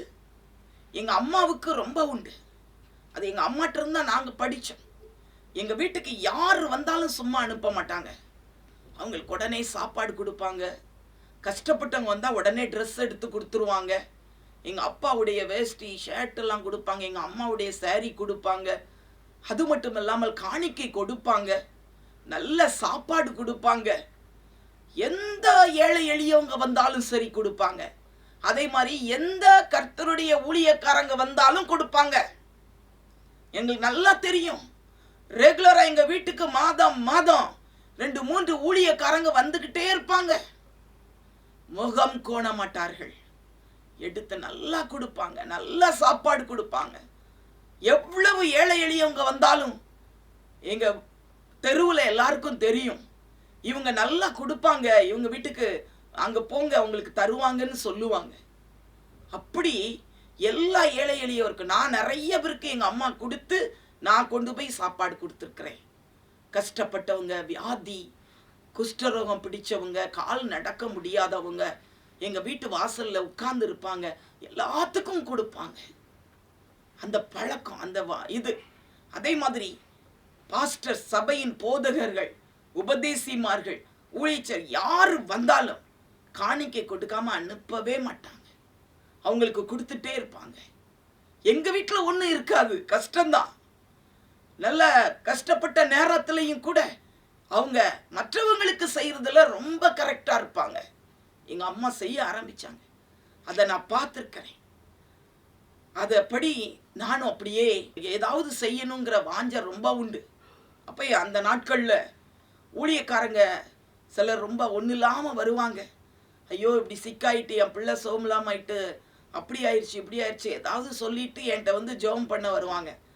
வெறும் ஜெபம் பண்ணி மட்டும் அனுப்பாமல் அவங்களுக்கு ஏதாவது கொடுத்துடலாம் அப்படின்னு சொல்லி உடனே நான் என்கிட்ட இருக்கிற காசை எடுத்து நான் கொடுப்பேன். அதுக்கப்புறம் எனக்கு அப்படி கையை பிடிக்கும். அப்போ என்கிட்டையும் ஒன்றும் இருக்காது ரொம்ப. அப்போ நான் உடனே ஆஃபீஸில் போய் நான் கேட்பேன், இப்படி நான் இவங்களுக்கெல்லாம் இவ்வளோ செஞ்சுருக்கேன், கொஞ்சம் நீங்கள் அதை ஒரு காணிக்கை ஆஃபரிங் கொடுத்து எனக்கு தாங்க அப்படின்னு சொல்லி நான் கேட்பேன்.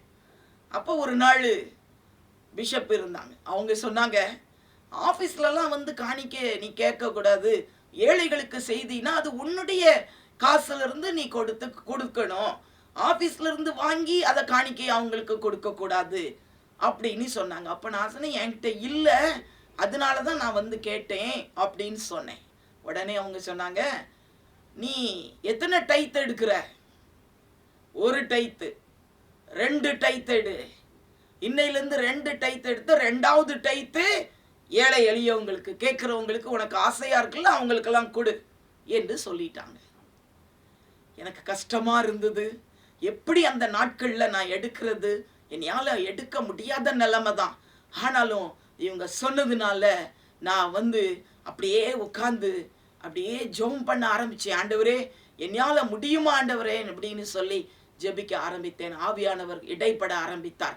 அவர் சொன்னார், நீ உன்னுடைய ஹஸ்பண்ட் சொல்லிட்டாங்க, நீ அதற்கு ஓகே சொல்லு, நான் உன்னை ஆசீர்வதிப்பேன்னு சொன்னார். அதே மாதிரி அன்னையிலிருந்து இன்னைக்கு வரைக்கும் எந்த ஆசீர்வாதம் எனக்கு கிடைத்தாலும் அதிலிருந்து 2 கவர் வச்சிருப்பேன். ஒன்று ஃபர்ஸ்ட் டைத்து, இன்னொன்று 2வது டைத்து. அந்த 2வது டைத்துலேருந்து யார் யாருக்கு என்னென்ன வேணுமோ அதை வந்து அந்தந்த நேரத்தில் நான் எடுத்து கொடுத்துருவேன் காணிக்கையை. அன்னையிலிருந்து ஆண்டவர் எங்களை ஆசீர்வதிக்க ஆரம்பித்தார். ஒரு குறைவும் இல்லாமல் எல்லா பிளஸ்ஸிங் ஆண்டவர் தந்தார். ஒரு நாள்லையும் இல்லைங்கிற வார்த்தையே இல்லை. அதே மாதிரி ஆண்டவர் ஆசீர்வதித்து எங்களையும் பிள்ளைகளையும் ஆண்டவர் உயர்த்தி வைத்திருக்கிறார். பிரியமானவர்களே, உங்களுக்கும் அப்படியே அவர் செய்வார். பரிசுத்தவான்களுக்கும் மற்றவர்களுக்கும் எல்லாவற்றிலையும் நாம் ஆண்டவருக்கு என்று சொல்லி நாம் கொடுக்க வேண்டும். அடுத்தபடியாக நாம் வாசிக்கலாம், பவுல் கொரிந்து சபைக்கு எழுதுகிற ஒரு காரியம். 2 கொரிந்தியர் 8வது அதிகாரம் 1-3 வசனங்களை நாம் வாசிக்கலாம். அன்றியும் சகோதரரே, மக்கெதோனியா நாட்டு சபைகளுக்கு தேவன் அளித்த கிருபையை உங்களுக்கு அறிவிக்கிறோம். அவர்கள் மிகுந்த உபத்திரவத்தினாலே சோதிக்கப்படுகையில் கொடிய தரித்திரமுடையவர்களாய் இருந்தும் தங்கள் பரிபூரண சந்தோஷத்தினாலே மிகுந்த உதாரத்துவமாய் கொடுத்தார்கள்.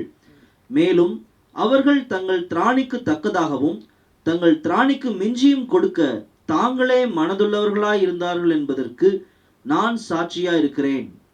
பாருங்க, மக்கதோனியா நாட்டு சபையை குறித்து பவுல் எழுதுகிறார். நானே சாட்சின்னு சொல்றார். பார்த்தீங்களா, அவங்க கொடுக்கிறதுல ரொம்ப சிறந்தவர்கள். இதுல அவங்க வாசித்த பகுதியில நான் உங்களுக்கு ஷார்ட்டா சொல்றேன். அந்த மக்கதோனியா மக்கள் என்ன நினைச்சாங்க, கொடுப்பதை தேவ கிருபையாக எண்ணினார்கள். 2வது பார்த்தீங்கன்னு சொன்னா, அவங்க எப்பொழுது கொடுத்தாங்க, எப்படிப்பட்ட நேரத்துல கொடுத்தாங்களா, மிகுந்த உபத்திரவத்தினால சோதிக்கப்படும் போது கொடுத்தார்கள். கொடிய தரித்திரத்துல இருக்கும் பொழுது கொடுத்தார்கள். அப்ப சிலர் நினைப்பாங்க, எங்கிட்ட ஒண்ணும் இல்லையே, தரித்திரம்தான், ஆனாலும் நீ ஆண்டவருக்கு கொடுத்து பார். எப்படி கொடுத்தார்கள் என்று எழுதப்பட்டிருக்கிறது என்றால், தங்கள் பரிபூர்ண சந்தோஷத்தினாலே கொடுத்தார்கள். பரிபூர்ண சந்தோஷத்தோடு, ஒண்ணுமே இல்லை அவங்க கிட்ட, தரித்திரம், ஆனா பரிபூர்ண சந்தோஷம். வெறும் சந்தோஷம் இல்ல, பரிபூர்ண சந்தோஷம்.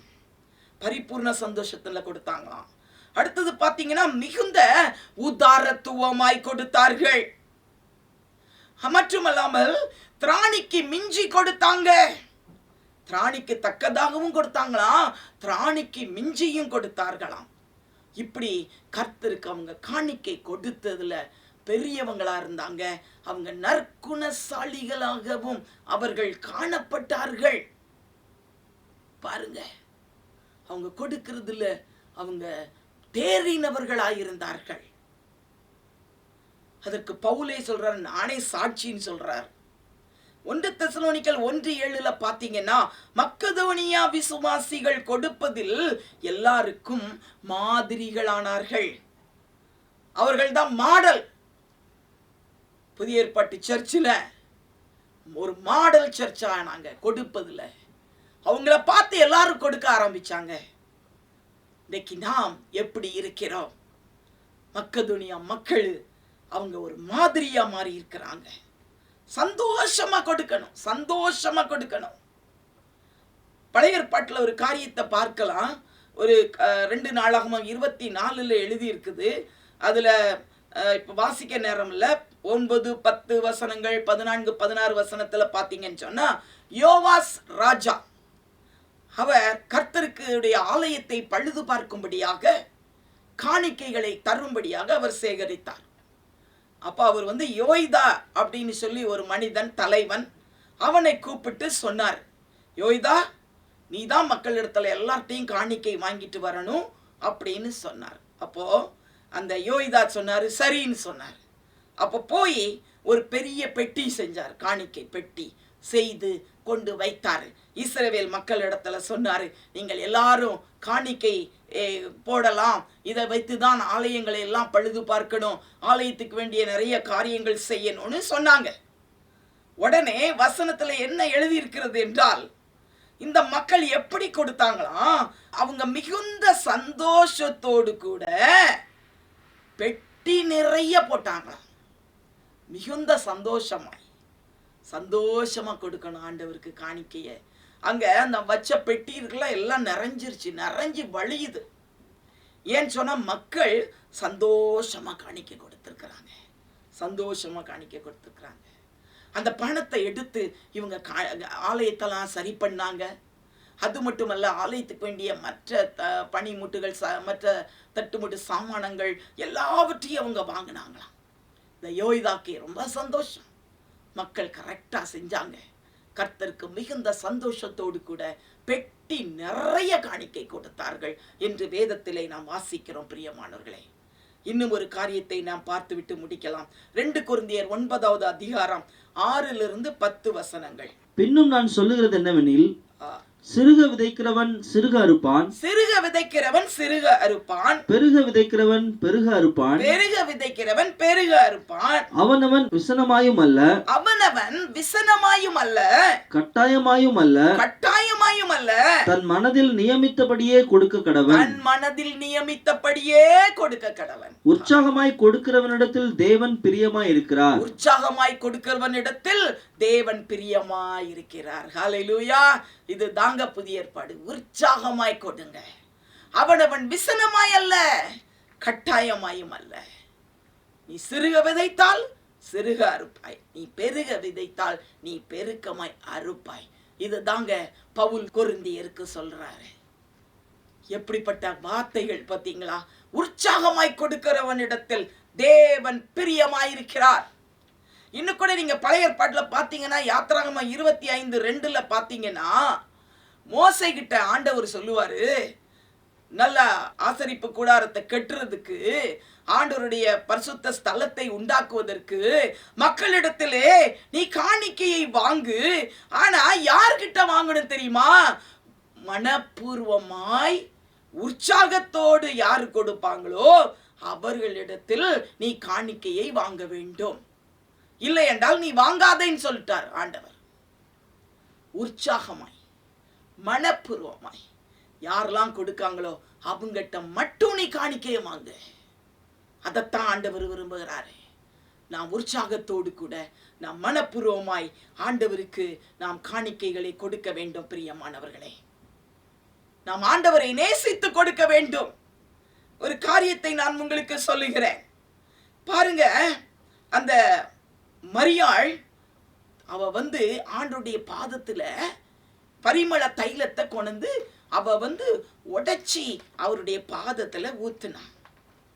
இன்னொரு பாவியான ஸ்திரீயும் அவளும் ஆண்டவருடைய பாதத்துல அப்படியே பரிமள தைலத்தை, நளதம் என்னும் தைலத்தை உடைச்சி ஆண்டவருடைய பாதத்துல ஊத்துனா. தெரிந்ததுதான் எல்லாருக்கும். அப்ப எல்லாரும் என்ன சொன்னாங்க? இது ஏன் இப்படி பண்றாங்க? இதத்தான் அழகா விற்று தரித்திரருக்கு கொடுத்திருக்கலாமே என்று சொன்னாங்க. ஆனா ஆண்டவர் அந்த சீஷர்களை, மற்றவர்கள் அப்படி சொன்னவர்களை பார்த்து என்ன சொன்னார் தெரியுமா? தரித்திரலாம் எப்பவும் உங்க கூட தான் இருக்கிறாங்க. ஆனா இவள் என்னிடத்தில் மிகவும் அன்பு கூர்ந்தாள், மிகவும் அன்பு கூர்ந்தாள். அதுதான் முக்கியமான வார்த்தை. இவள் என்னிடத்தில் அன்பு கூர்ந்திருக்கிறாள். பழைய ஏற்பாட்டிலையும் எழுதி இருக்குது. 2 நாளாகமம் 24:10 எழுதி இருக்குது. நீ கர்த்தரிடத்தில் அன்பு கூர்ந்து நீ காணிக்கைகளை கொடுக்கும் பொழுது அவர் உங்களை அபரிதமாய் ஆசீர்வதிப்பார். அதைத்தான் புதிய ஏற்பாட்டிலையும் ஜீசஸ் நமக்கு சொல்லி கொடுத்திருக்கிறாங்க. பாருங்க, இவள் என்னிடத்தில் அன்பு கூர்ந்தாள். மற்றவருடைய கண்களுக்கு அது வேஸ்டா தெரிஞ்சது. ஏன் இப்படி ஊத்துனா? ஆனா தேவன் அவர் பார்க்கிறார், இவளுடைய உள்ளத்தை பார்க்கிறார். இவள் என்னிடத்தில் அன்பு கூர்ந்து இதை செய்திருக்கிறாள், இவள் நற்கிரியை செய்திருக்கிறாள். எவ்வளவு பெரிய வார்த்தை பார்த்தீங்களா? இன்னைக்கு கடைசியா ஒரு வசனம், ஒரு வார்த்தை லூக்காவுல 7ஆம் அதிகாரத்துல 37-38 வசனங்களை பார்த்தோன்னு சொன்னா ஒரு காரியத்தை நம்ம பார்க்க முடியும். பரலோகத்திலே உங்களுக்கு பொக்கிஷம் உண்டாயிருக்கும்படி, ஹல்லேலூயா, பரலோகத்துல உங்கள் பொக்கிஷங்களை சேர்த்து வையுங்கள். எத்தனை பேருக்கு இந்த வசனம் நல்லா தெரியும்? ஆனா இன்னைக்கு நான் உங்களுக்கு அதை சொல்ல விரும்புறேன். மத்தேயு 6ஆம் அதிகாரம் 19-21 வரைக்கும். பூமியிலே உங்களுக்கு பொக்கிஷங்களை சேர்த்து வைக்க வேண்டாம், பூமியிலே உங்களுக்கு பொக்கிஷங்களை சேர்த்து வைக்க வேண்டாம், இங்கே பூச்சியும் துருவும் அவைகளை கெடுக்கும். இது ஜீசஸ் தான் சொன்னாங்க. இது பூச்சியும் துருவும் இதை கெடுத்துரும். இங்கே திருடரும் கன்னமிட்டு திருடுவார்கள், இங்கே திருடரும் கன்னமிட்டு திருடுவார்கள். பரலோகத்திலே உங்களுக்கு பொக்கிஷங்களை சேர்த்து வையுங்கள், பரலோகத்திலே உங்களுக்கு பொக்கிஷங்களை சேர்த்து வையுங்கள். அங்கே பூச்சியாவது துருவாவது கெடுக்கிறதும் இல்லை, அங்கே பூச்சியாவது துருவாவது கெடுக்கிறதில்லை. அங்கே திருடர் கன்னமிட்டு திருடுகிறதும் இல்லை, அங்கே திருடர் கன்னமிட்டு திருடுகிறதும் இல்லை. அப்ப இதுல இருந்து என்ன தெரிகிறதுனா, உங்கள் பொக்கிஷங்களை பரலோகத்திலே சேர்த்து வையுங்கள்.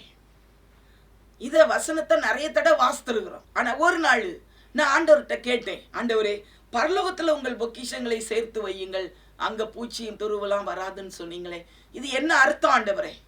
நான் ஆண்டவர்கிட்ட கேட்கும்போது ஆண்டவர் சொன்னாரு, உன்னுடைய பொக்கிஷம்லாம் பரலோகத்துல தான் இருக்கணும்.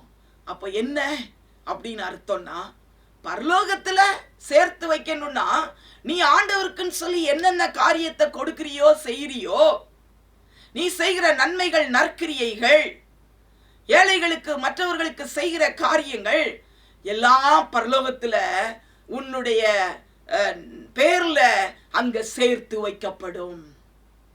எல்லாருக்கும் பூலோகத்துல பேங்க் அக்கௌண்ட் உண்டு. பேங்க் அக்கௌண்ட், பேங்க் புக்கு பத்திரமா வச்சிருப்போம். அதுல எல்லாரும் மணி போட்டு வைப்பாங்க. ஆனா இந்த அக்கௌண்ட்ல மணி இருந்து என்ன புண்ணியம்? ஆண்டவர் சொல்றாரு, பரலோகத்துல உனக்கு பொக்கிஷம் இருக்கணும். அங்க ஒரு பேங்க் புக்கு, அந்த பரலோகத்துல ஒரு புக்கு நம்ம பேர்ல இருக்கும். அதுல எழுதுவாங்க, நீங்க செய்யற நன்மைகள், நீ கொடுக்கிற காணிக்கைகள், நீ செய்கிற நற்கிரியைகள் எல்லாவற்றையும் அங்க சேர்த்து வைக்கப்படுமா. நீ எவ்வளவு கர்த்தருக்காக நீ செலவு பண்ணி என்னென்ன காரியத்தை செய்திருக்கீங்களோ அது எல்லாம் பரலோகத்துல உங்களுக்கு பொக்கிஷமாக அது எண்ணப்படும். உங்களுடைய பொக்கிஷம் எங்க இருக்கோ அங்கதான் மனசு இருக்குமா. பார்த்தீங்களா? பூலோகத்துல நமக்கு பேங்க்ல பணம் இருந்துச்சுன்னா அங்கேதான் மனசு இருக்கும். எங்க பொக்கிஷம் இருக்கோ அங்கதான் மனசு போகும். ஆனா பரலோகத்தின் காரியங்கள், தேவனுடைய ராஜ்யத்துக்குரிய காரியங்களையே நம்ம சிந்தித்து கொண்டு இருக்க வேண்டுமானால் நம்முடைய பொக்கிஷங்கள் பரலோகத்தில் இருக்கணும். அப்பதான் நம்ம தேவனுடைய காரியங்களையே சிந்திப்போம். நமக்கு உலக காரியங்கள் நம்மை அமிழ்த்து போடாது. இதைத்தான் ஆண்டவர் கற்றுக் கொடுத்தார். அன்னையிலிருந்து நான் யோசித்தேன், ஆண்டவரே, என்னுடைய பேர்ல பரலோகத்துல எவ்வளவு இருக்கும் ஆண்டவரே, என் பேர்ல எவ்வளவு பொக்கிஷம் சேர்க்கப்பட்டிருக்கும். ஐயோ நிறையலாம் இருக்காதே, அப்ப இன்மையிலிருந்து நிறைய ஆண்டவருக்கு கொடுக்கணும்னு சொல்லி நான் தீர்மானிச்சு நான் கொடுக்க ஆரம்பித்தேன். பிரியமானவர்களே, உங்களையும் பார்த்து ஆண்டவர் கேட்கிறார், பரலோகத்திலே உங்கள் பொக்கிஷம் எவ்வளவு வைத்திருக்கிறீர்கள்? ஆனால் பூலோகத்திலே எவ்வளவு சேர்த்திருக்கிறீங்க? பரலோகத்திலே நீங்க சேர்த்து வைக்கும் பொழுது உங்களுக்கு பலன் மிகுதியாக இருக்கும். இன்னைக்கு நம்ம கர்த்தருக்கு காணிக்கை கொடுப்பதை குறித்து நாம் பார்த்தோம். அதுல எப்படி கொடுக்கிறோம்? கட்டளையின்படி கொடுக்கிறோமா, இல்ல நம்ம கொடுத்தா நமக்கு இன்னும் அதிகமாய் கிடைக்கும் என்கிற எண்ணத்தோடு கூட நம்ம கொடுக்கிறோமா? இல்லை என்றால் நாம் இயேசுவின் மேல் கொண்டுள்ள அந்த அன்பின் நிமித்தம் நாம் கொடுக்கிறோமா? நாம் எப்படி கொடுக்கிறோம் அதைத்தான் ஆண்டவர் பார்க்கிறார். நாம் ஆண்டவரை நேசித்து அவர் மேல் அன்பு வைத்து நான் அவருக்காக செய்வேன், அவருடைய கட்டளைகளின் படி நான் நடப்பேன். உன் தேவனாகிய கர்த்தரிடத்திலே நீ அன்பு கூறு, உன்னிடத்தில் அன்பு கூறுவது போல பிறனிடத்திலும் அன்பு கூறு. நீ பிறனுக்கு எதை செய்கிறேயோ அதை அவருக்கு செய்ததற்கு சமம். அதைத்தான் ஆண்டவர் சொல்றாரு. நாம் கட்டளையின்படி செய்கிறோமா, இல்ல நிபந்தனையின்படி செய்கிறோமா? இல்லை என்றால் நாம் அவர் மீது அன்பு வைத்து செய்கிறோமா? இதைத்தான் ஆண்டவர் பார்க்கிறார். பிரியமானவர்களே, ஹல்லேலூயா, ஹல்லேலூயா. நம்ம லாஸ்டாக நான் அந்த வசனத்தை ஒவ்வொரு பாயிண்ட்டையும் நான் சொல்லிடுறேன். முதலாவது பார்த்தோம், உன் பொருளினாலும் உன் விளைவினாலும் முதற் பலனினாலும் கர்த்தரை கனம் பண்ணு. இரண்டாவது, உச்சிதமான அந்த பரிசுத்த பங்கை எல்லாம் கர்த்தருக்கு கொடு.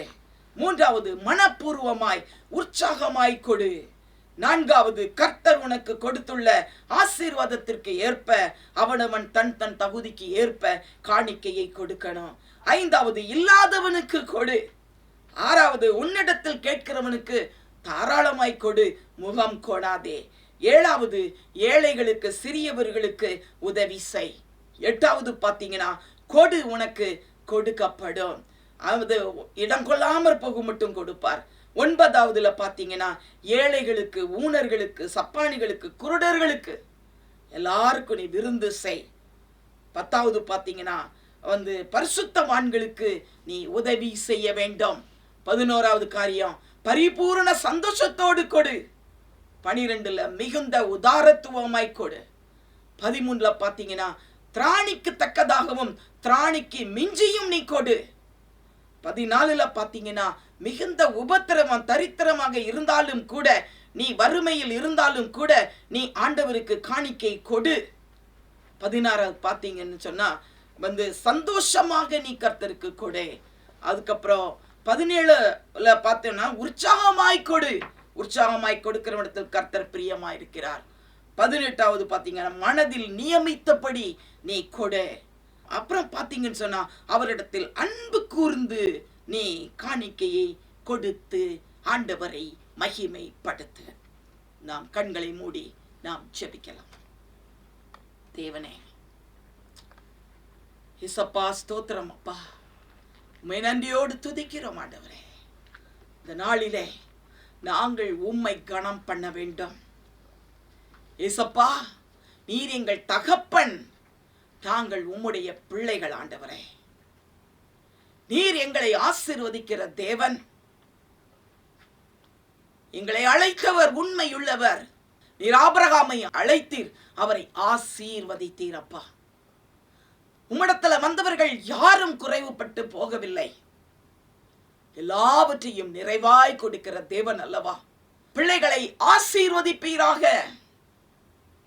யாருக்கும் எந்த குறைவும் வரக்கூடாதப்பா ஆண்டவரே. அவர்கள் எல்லாரையும் நிறைவான ஆசீர்வாதத்தினாலே நீர் நிறைக்கும்படியாய் ஜெபிக்கிறோம். இந்த நாளிலே எவ்வளவு தேவையோடு கூட யாரெல்லாம் வந்திருக்கிறாங்களோ அவர்களுடைய தேவைகளை எல்லாம் சந்திப்பீராக ராஜா. ஒரு நன்மையும் குறைவுபட்டு போகக்கூடாது. இயேசுவின் நாமத்தினாலே நான் ஒவ்வொருவரை ஆசீர்வதிக்கிறேன். ஆனால் இந்த நேரத்தில் எங்களை தாழ்த்துகிறோம், எங்களை அர்ப்பணிக்கிறோம். இதை கேட்டுக்கொண்டிருக்கிற, ஜபித்துக் கொண்டிருக்கிற ஒவ்வொரு பிள்ளைகளும் உங்களுடைய வாழ்க்கையை ஆண்டவரிடத்தில் அர்ப்பணியுங்கள். ஆண்டவரை நேசித்து அவருக்கு நாங்கள் காணிக்கை கொடுப்போம். ஏழைகளுக்கு, எளியவர்களுக்கு, ஊனர்களுக்கு, குருடருக்கு, சப்பானிகளுக்கு எல்லாருக்கும் நாங்கள் உதவி செய்வோம். நம்முடைய அன்பை மற்றவர்களுக்கு பகிர்ந்து கொடுக்க வேண்டும் அல்லவா? நாம் எப்படி இருக்கிறோம்? நம்ம நினைத்து பாருங்கள். ஒவ்வொருவரும் உங்களுடைய உள்ளத்தை ஆராய்ந்து பாருங்கள். நாம் எவ்வளவு செய்திருக்கிறோம்? நம்முடைய உள்ளம் எப்படி இருக்கிறது? நாம் செய்கிறோமா? மற்றவர்களை பார்த்துவிட்டு பக்கமாய் விலகி போகிறோமா? கண்டுகொள்ளாமல் போகிறோமா? இல்லை என்றால் நாம் அவர்களுக்கு ஏதாயிலும் செய்ய வேண்டும் போகிறோமா? அதுதான் இயேசுவின் சுபாவம். இயேசுவின் சுபாவத்தை தரித்துக் கொள்ளுங்கள். அப்பொழுது உன்னையும் உன் சந்ததியையும் ஆண்டவர் ஆசீர்வதிப்பார். நீதிமானின் பிள்ளைகள் அப்பத்துக்கு இறங்குவது இல்லை என்று வாசிக்கிறோமே. நாம் கர்த்தருடைய வார்த்தையை கரெக்டாக கடைபிடித்து நீ நீதிமானாக வாழும் பொழுது உன்னையும் உன் சந்ததியும் தேவன் ஆசீர்வதித்து உயர்த்துவார். Thank you Lord Jesus. நாம் நம்மை அர்ப்பணிக்க வேண்டும். நம்முடைய வாழ்க்கையை அர்ப்பணிக்கணும். நம்முடைய சுபாவம் எப்படி இருக்கிறது இன்றைக்கே மாற்றிக்கொள். கர்த்தருக்கு என்று செய்ய வேண்டும். சிறியவனுக்கு செய்கிறது கர்த்தருக்கு செய்ததற்கு சமம். உங்கள் பொக்கிஷங்களை பரலோகத்திலே சேர்த்து வையுங்கள். நம்ம எவ்வளவு சேர்த்து வைக்கிறோம் பிள்ளைகளுக்கு? பரலோகத்தில் உங்கள் பொக்கிஷம் சேர்க்கப்படட்டும். ஏழை எளிய மக்கள், அவர்களை நினையுங்கள், நினையுங்கள். Thank you Lord Jesus. எங்களை அர்ப்பணிக்கிறோம் ஆண்டவரே. ஒவ்வொரு பிள்ளைகளை ஒப்புக் கொடுக்கிறோம் ஐயா. அவங்களுடைய அர்ப்பணிப்பை தேவன் நீர் கேட்டுக்கொண்டு இருக்கிறீர். அவர்களை ஆசீர்வதிப்பீராக, ஆசீர்வதிப்பீராக. வானத்தின் பலகணிகள் திறக்கப்படுவதாக. இந்த நேரத்திலும் யார் யாரெல்லாம் குறைவுகளோடு இருக்கிறீங்களோ, தரித்திர நிலைமையில இருக்கிறீங்களோ, ஐயோ என்னுடைய காரியத்துல தோல்வி, என்னுடைய பிசினஸ்ல தோல்வி, நான் செய்கிற காரியங்கள் எல்லாம் தோல்வி, இப்படிப்பட்ட நிலைமையில யார் யாரெல்லாம் நின்று கொண்டிருக்கிறீங்க, உங்களுக்காக ஆண்டவர் சொல்லுகிறார், நான் உங்களை ஆசீர்வதிக்கிற தேவன். நீ என் மகள், நீ என் மகன். என்னுடைய நியமங்களை, கட்டளைகளை கை கொள்ளும் பொழுது நான் உன்னை அபரிதமாய் ஆசீர்வதிப்பேன். உன்னுடைய தரித்திர நிலைமை மாறி போகிறது. பிரியமானவர்களே, ஆண்டவர் மாற்றுகிறார். உன் கண்ணீரை கண்டேன், உன் விண்ணப்பத்தை கேட்டேன். ஆண்டவர் பதில் கொடுக்கிறார்.